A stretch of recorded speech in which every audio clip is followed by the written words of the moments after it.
All right, guys. The attendance tonight was 18,625, sold out.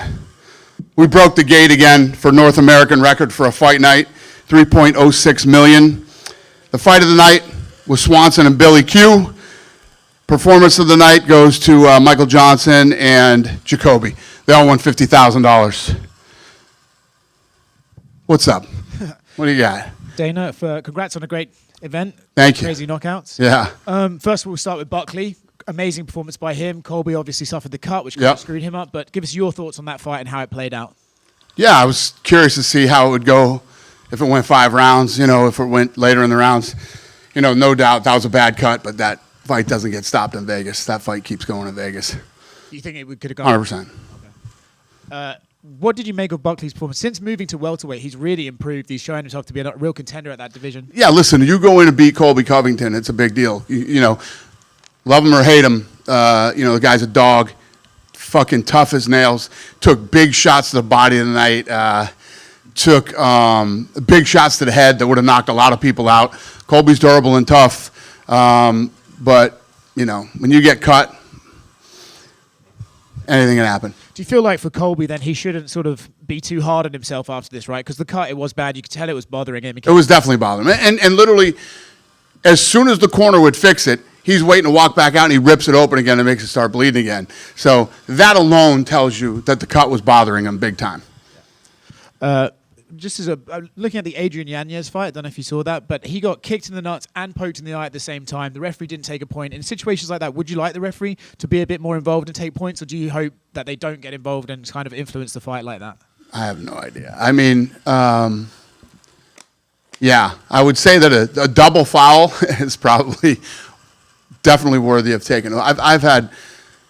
So I woke up this morning at 4 o'clock in the morning. We did looking for a fight. The Korean Zombie show, and I felt like the judging and the reffing was better over there in Korea than what we got going on. So, listen, I've had a lot of problems with judging and reffing over the last several fights. Yeah. Last event of the year, so let's take a look back at this year. You keep breaking records, like you said. With the gate records for fight nights, what do you attribute that to? Why do you keep breaking records every time you go and host an event? The business just keeps growing. I mean, the business keeps growing as we continue to go into places that we haven't been in a while. Who wants to come? Who walks out of here tonight and goes, yeah, I don't ever want to do this again? It just doesn't happen. When you look back at the year, right, you had some pretty crazy one-off sort of monumental moments. For you personally, which one are you most proud of? Are you proud of 300, the Sphere, 303, getting that put back together on 2 weeks' notice? Which one are you most happy with? You're not wrong. And I've been saying this as the year is closing. Every year for the last 17 years, I've said, how do we beat this year? And every year we do. But not just this year, but the Sphere is probably the greatest thing we've ever pulled off, ever. And you notice, not only has nobody done it again yet, or nobody's even talking about doing it. It's just what we pulled off and what we achieved at the Sphere. It might never be done again. Putting you on the spot, fighter of the year, Alex Pereira or Ilia Topuria? Which one are you going with? Fighter of the year? Yeah.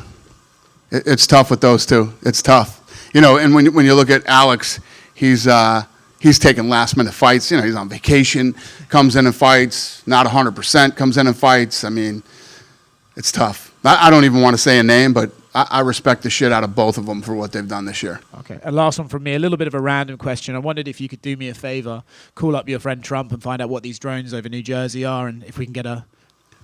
Find out if he's what? Found out what these drones over New Jersey are. I think he posted it today, what they were. What are they? Oh, fuck. Yeah. Hey. Buckley called out Usman. Is that a fight that you think makes sense? Yeah, listen, Usman's one of the best ever. I didn't hear him. I didn't know that, but yeah. That fight doesn't suck. And overall, what do you think of Colby? I know the fight was stopped from a cut, but from a performance standpoint until the stoppage, what do you think of it? Yeah, listen, Colby's an older guy that fights, every once in a while. He's always durable and he's always tough. Like I just said to him, did you hear the body shots he was getting hit with tonight and the head shots he took? That stuff would have stopped, other guys. Colby's tough. But I also feel like Colby wasn't too pissed that that fight got stopped by the cut. The cut was definitely bothering him. Mano Cape had a lot to say, right? You guys had a combo there. Yeah, we and had, then we you had a said, nice "Hey," conversation tonight. Yeah, he's like, you were like, yo, I'll meet you in 5 minutes. Yeah. Did you get to talk to him? And if so, how was that conversation? How do you know what we were talking about? That's fascinating. Yeah. He said, I this, that, that. I said, well, let's finish this one first. You got 5 more minutes. So, and he went out and he did it. Is he getting the next title shot at flyweight, you think? No, he's not getting a title shot, but we'll definitely give him what he's looking for. Okay. And Cub Swanson, a veteran of the game, WEC still out here representing.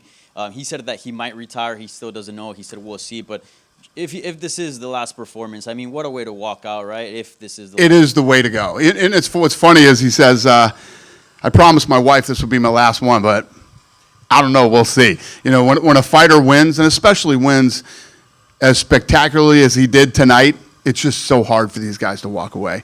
But to be honest with you, if Cub says, I promised this to my wife, I'm going to walk away, I'm happy for him. If he says, you know what, I definitely got one more in, I don't disagree with him.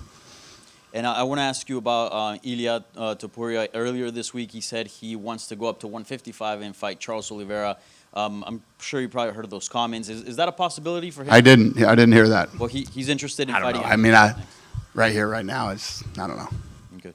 And any word on potentially going to Spain? I know that's a market that's been blowing up. Obviously, we just saw. No new news on that, but that's what I want to do. Yeah. I'm 25. I want to go to a lot of places that we haven't been. I'm sure you're already hearing rumblings of places that we're going to go that we haven't been to in a minute. But Spain is definitely high on the list. Thank you. Thank you. Dana, you said that Manel's not getting a title shot at 125 after this performance. Who is getting a title shot? No clue. Sitting right here, right now, no clue. Dustin Poirier said has been teasing one last fight, his last dance, and recently he was on Twitter and he said basically that he's got something cooking and that quote unquote there will be blood. Have you guys planned something for Dustin? You don't have to reveal obviously. No, we're in the middle of talks for him with something that he wants to do for the end of his career. Yeah. And then one other thing I wanted to ask you about is obviously you're asked about the PFL and the competition all the time, but I don't know if you saw there's another league that's going to be starting up, the GFL, and there's a wide array of names, very familiar names, a lot of names who have fought in the UFC that are there, and people are reacting in certain ways. A lot of really old retired fighters that are trying to get back in there and that's just basically what it is. But what was your reaction to not only this new league starting? I know it's been teased for a couple of years, but we're actually seeing some of the roster. What did you I actually don't know anything about it. I say this all the time. I welcome everybody. Listen, there's no barrier to entry to get into this sport. And, I hear a lot of people saying that we don't do this right, we don't do that right. Come on in, everybody. Dive in. Yeah, so some of the names mentioned: Tyron Woodley, Fabricio Verdum, Anthony Pettis, Junior Dos Santos, Luke Rockhold, Frank Mir, Arlovsky, Benson Henderson, Vanderlei Silva, Gegard Mousasi, and the list goes on and on. There's a lot of names like that, especially seeing Vanderlei's name on there. It's probably the one that sticks out the most. What do you think when you hear that name as a guy who potentially could be fighting? Fascinating. I'll believe it when I see it. Yep. Hello, Dana. Here. Hi. I'm gonna do some questions in Spanish. Fabián will translate. Yes, sir. First of all, bueno, lo primero de todo, quería saber cómo valoras la actuación de Joel el Fenómeno Álvarez después de haber noqueado de esa manera a Drakkar Klose. First of all, how do you see the performance by Joel Alvarez? Another great performance by the Spaniard, Joel Alvarez, tonight. Yeah. Obviously, I was just saying to him, looking very forward to going to Spain and trying to figure that out. So, hopefully, great performance, but hopefully we're going to see more Spanish fighters in the UFC. Tremendo desempeño, pero esperamos, como estaba mencionando, que nuestra intención es ir a España y espero que vamos a ver más performances como este en la UFC. And one of the things that happens is when we go into a new market that we've never been, and you introduce the people to the live event, whatever size the arena is, you assume will sell out or come close to selling out, and you create this explosion in the market in these different places. and I look forward to doing that in Spain. Y lo que pasa cuando entramos en un mercado nuevo, hacer el evento en vivo, en una ubicación, en una arena, lo que sea deportiva, no importa el tamaño, siempre va a introducir o va a presentar a toda la gente al concepto. O sea, hay una explosión de interés por el deporte y creo que es eso que queremos hacer en España. Joel tiene 22 victorias profesionales y 22 finalizaciones. ¿Crees que ya tendría la entidad suficiente como para ser la pelea estelar de un Fight Night en España en lugar de un pay-per-view si es más complicado llevarlo a nuestro país? Joel's got 22 victories and 22 finishes. Do you think that right now he's got the cachet and he's got the record to perhaps be a main event in Spain, meaning a fight night, way easier than doing a pay-per-view? Yeah.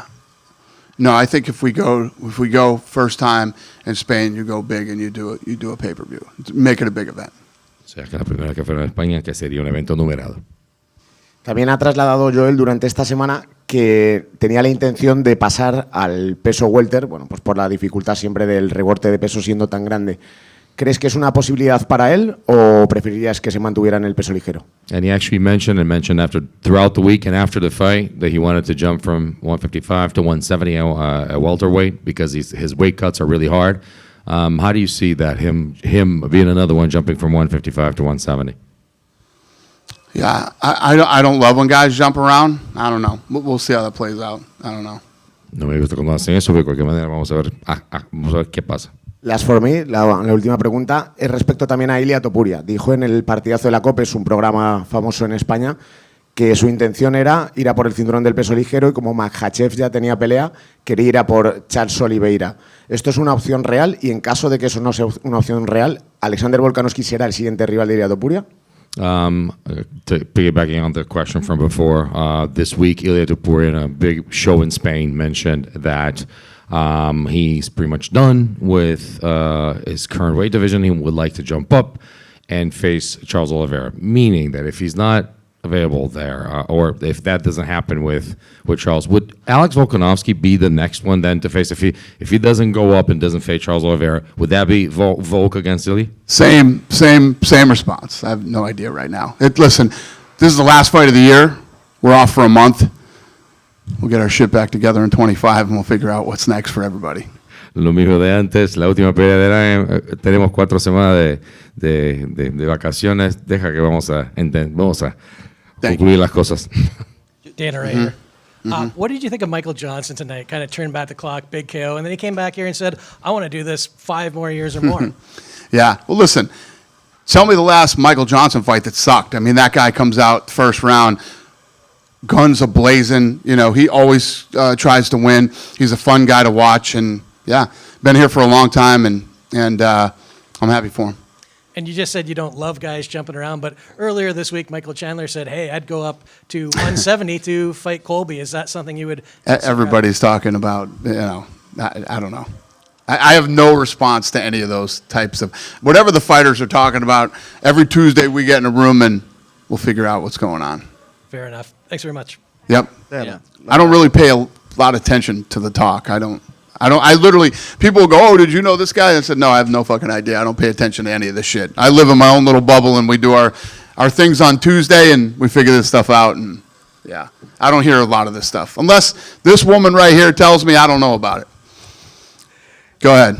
Na semana passada eu te perguntei se haveria evento no Brasil, você confirmou, mas não sabia exatamente onde. Eu queria saber se você já pode falar para a gente se no Brasil, no ano que vem, vai ser um evento numerado, um pay-per-view ou um fight night, e quem sabe se você já pode dizer onde vai ser no Brasil o evento. Last week at 310, I asked you if you were going to go to Brazil in 2025, and you said yes, you just didn't know or wasn't going to say where yet. Can you say something about the future Brazilian city, and are we going to see in the first semester a pay-per-view or fight night? What is it going to be like? This is what I can tell you. Right now, while I'm sitting here in Tampa Bay, I have a bunch of people in Brazil on a bunch of different levels in meetings in Brazil for lots of things that are going to go on in 25 in Brazil. Que eu posso dizer para você que tem muita gente no Brasil nesse momento que está, enquanto que ele está aqui em Tampa, tem um pessoal no Brasil se reunindo para tentar acertar a casa e ver outras coisas e muitas iniciativas no Brasil para o ano que vem. Dana, here to your left. With such a big year this year, and we know that you have such high ambitions, what's the goal looking like for 2025? Yeah, like I was just saying earlier, like every year over the last 17 years, I've said, how is next year going to be bigger than this year? And some of the stuff that we're already working on is, like I was just telling this gentleman in Brazil, and on multiple levels, not just, UFC. We got power slap meetings going on down there. SLS, which I own a piece of, did an event down there today, and UFC stuff that is being worked on right now in Brazil. We're talking about, Spain and all these other places. Not to mention Seattle and Chicago and these other places that we haven't been in a long time.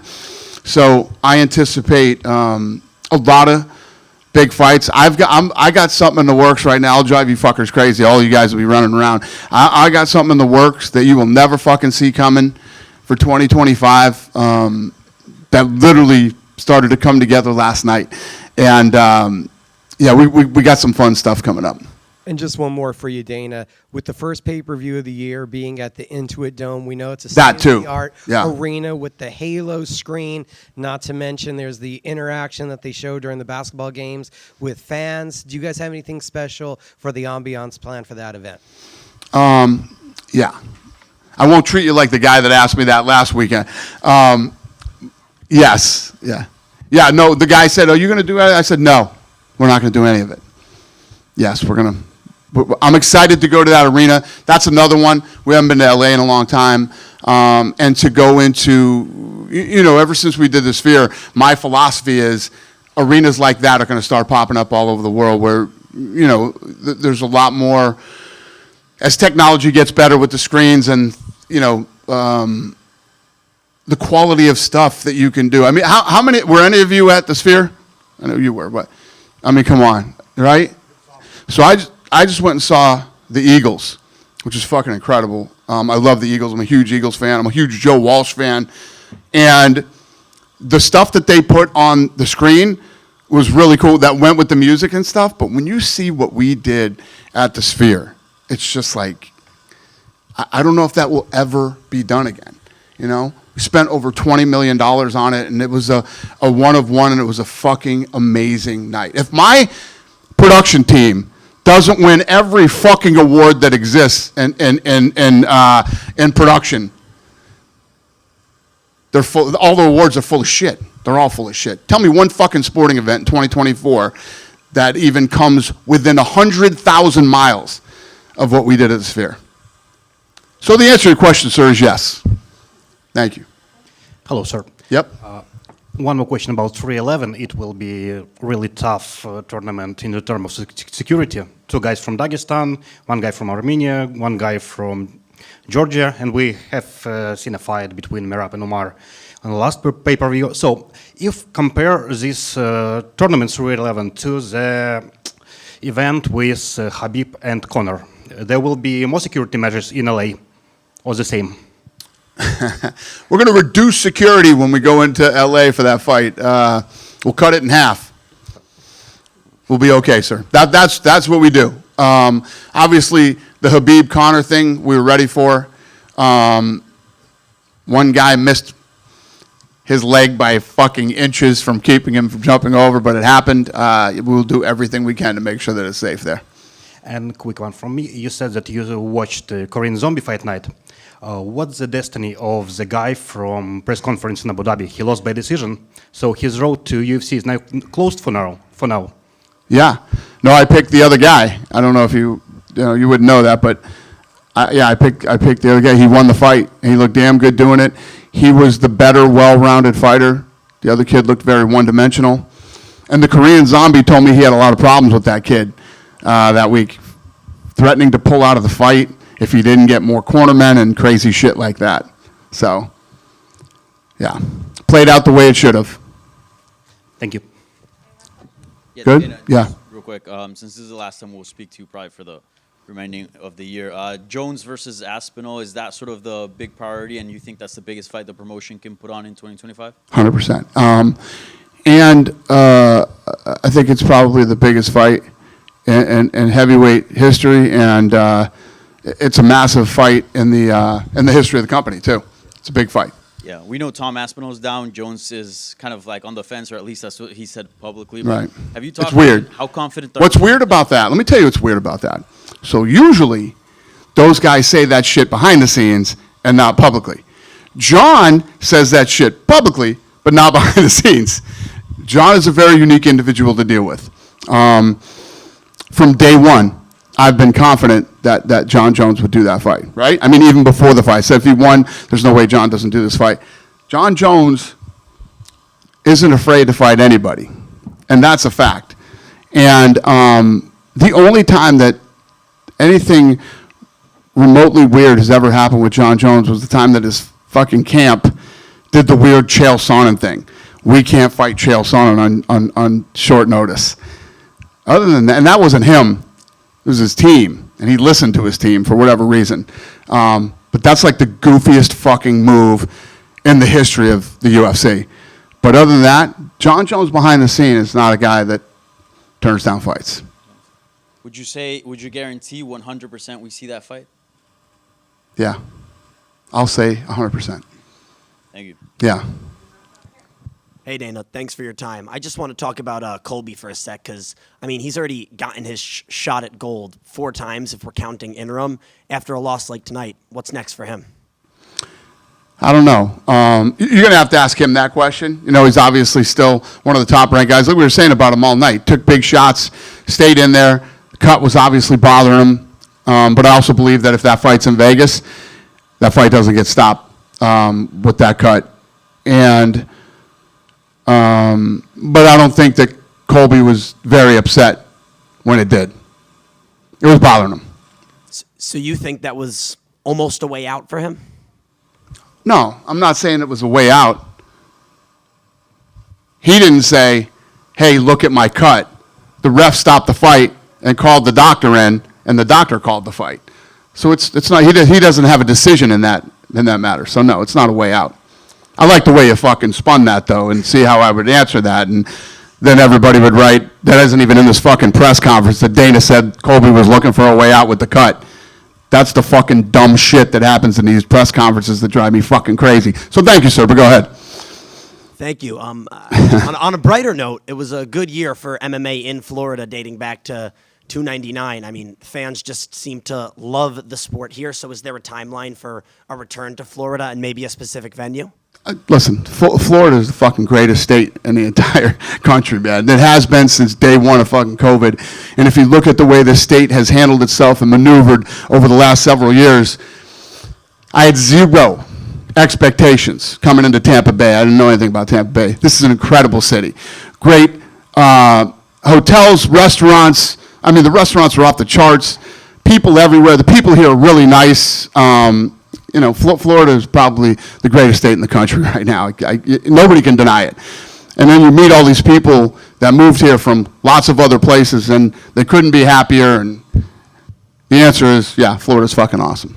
I moved here from New York, and I agree. You're the millionth person I've met from fucking New York that moved here too. Yeah, it's awesome. I just got one more for you. Izzy just took his first non-title fight, and I mean over 12 fights. So can you just walk us through how that one came together? Yeah, I mean, when we were talking about that fight, we were tripping out. This guy hasn't fought in a non-title fight since like 19, which is a testament to how great of a fighter he is and has been over the last several years. And that's why we headlined him in Saudi on the fight night. Well, thank you so much for your time. Thank you. Have a great night, everybody. Happy holidays and Happy New Year, and I'll see you next year.